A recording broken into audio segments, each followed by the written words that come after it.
मरनी सुन केतना के बात बताले दुनावा में हमनी के होला बड़ी गरमी नहीं के होगी नती हम केतना के मरनी रंगदार हई घूमिला थार में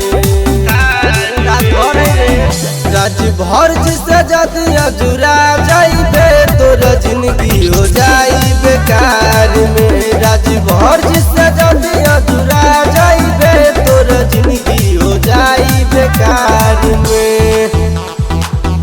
तोर जिंदगी हो जाई बेकार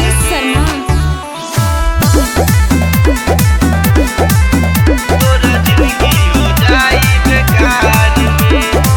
नेता विधायक कोटि कचहरी रखिला अपना काबू में जिला जवारे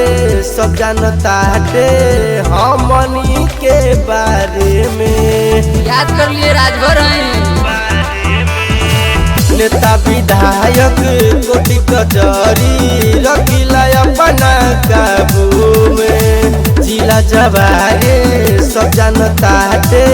हमनी के बारे में काटा लेके घूमिला बाजार में राज भर जिसे जदी अजुरा जाइबे तोर जिंदगी हो जाई बेकार में राज भर जिसे जदी अजुरा जाइबे तोर जिंदगी हो जाई बेकार में तोर जिंदगी हो जाई बेकार में तोर जिंदगी हो जाई बेकार में नमहनी काशी रे है बदमाशी रे खाटी है बिहारी भाई रंग बाज ह अलगे अंदाज ह इनके मनीष के चले रंगदारी राजभर के नाम चली नमहनी काशी रे है बदमाशी रे खाटी है बिहारी